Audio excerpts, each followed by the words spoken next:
I know a criminal when I see one.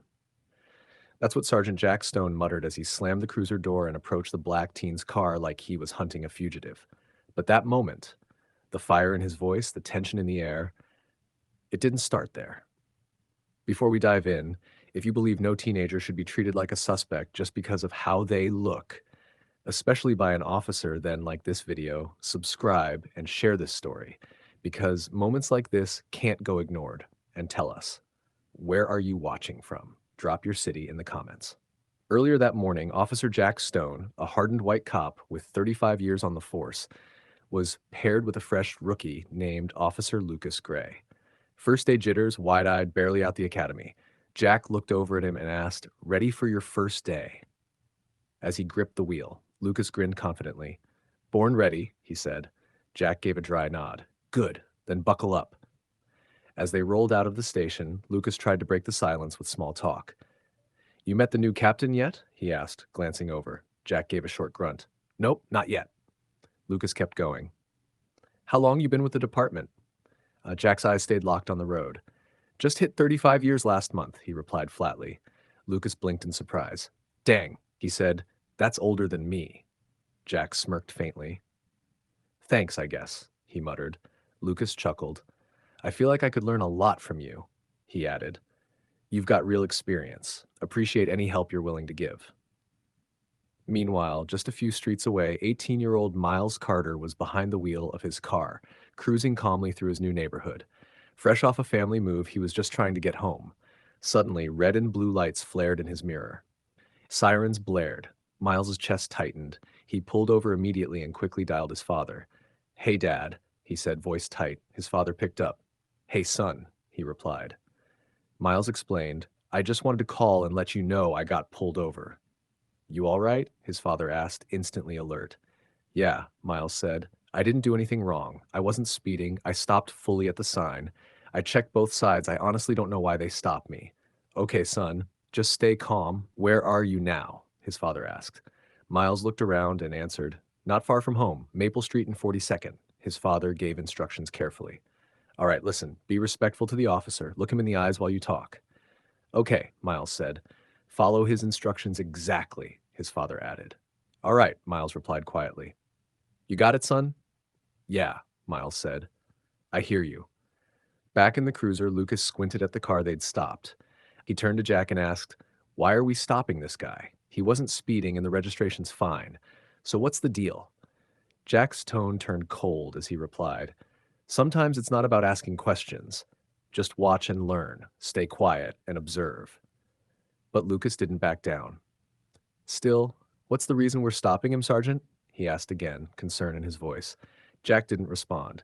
He just opened the door, got out, slammed it shut, and muttered under his breath, "I know a criminal when I see one. Have you ever been judged just for existing? What would you have done in Miles' place?" Then, still on the call, Miles Carter says to his dad, "He's coming now, Dad. I'll call you back." His father replies, "All right, son, wait, listen, I love you."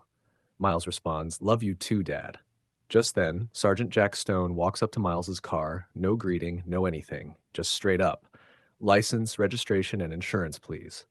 Miles reaches and starts searching for the documents. "Yes, sir," he says respectfully. Stone scans the interior like he's seen it before. "This your vehicle?" Miles answers firmly, "Yes." Stone leans in and asks again, "You got any weapons or drugs in here?" Miles chuckles nervously, "No, sir." Stone snaps, more sharply this time, "Any weapons or drugs?" Miles repeats firmly, "No, sir." Stone's voice hardens. "You lost?" Miles, surprised, asks, "Sorry?" Stone presses, "What are you doing in this neighborhood?" Miles, confused by the barrage of questions, replies, "Hey, hey, what's that supposed to mean?" At that moment, Officer Lucas Gray steps out of the police cruiser and calls up, "Sergeant, can I talk to you?" Stone turns and walks over. Lucas says, "This isn't right. We have no reason to stop him." Stone dismisses him. "Go back to the car. I'll handle this." Lucas stands his ground. "Why'd you pull him over?" "I think I know, but I want you to say it." Stone snaps. "Say what? Get back in the car." Lucas re-enters the cruiser and says under his breath, "You're making a big mistake, Sergeant." Stone returns to Miles's car and looks down at his papers. "So, Mr. Carter, your license says you live 10 miles away." He steps back slightly and shouts, "I'll ask one more time. What are you doing here?" Miles gestures with his hand and explains, I think I get what this is about. I recently moved. That address is old.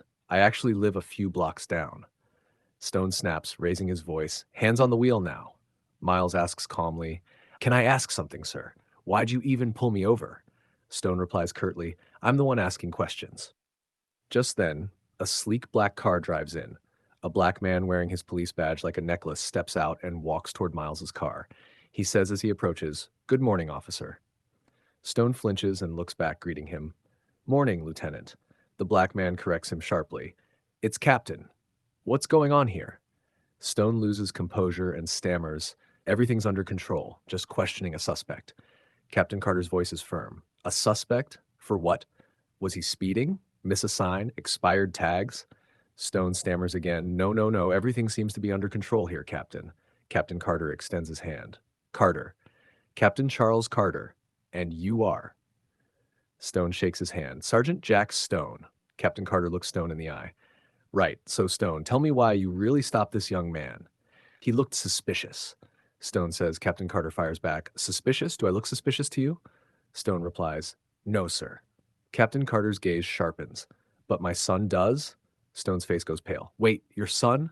Captain Carter states firmly, Yes, that's my son, Miles Carter. Stone stammers, I didn't know, sir. I wouldn't have stopped him if I had. Captain Carter cuts him off sharply. So let me be clear. You pulled him over because you felt he didn't belong in this neighborhood? Stone tries to speak, stammering, Sir. Captain Carter interrupts. Listen, things are about to change around here. I'm not asking. I'm ordering you to do better. Stone hangs his head. Yes, sir. Captain Carter walks over to his son's car, says a few quiet words to Miles, then turns and heads back to his own vehicle. Stone, still holding Miles's papers, walks up to the window and hands them back. You're dismissed. Have a good day. Miles replies, Thank you. Stone returns to his cruiser and climbs in. The rookie, Lucas, now more confused than ever, asks sharply, What just happened? Stone, still tense, answers, That was his kid. Lucas presses, Whose kid? Stone replies, The new captain. We pulled over the captain's son.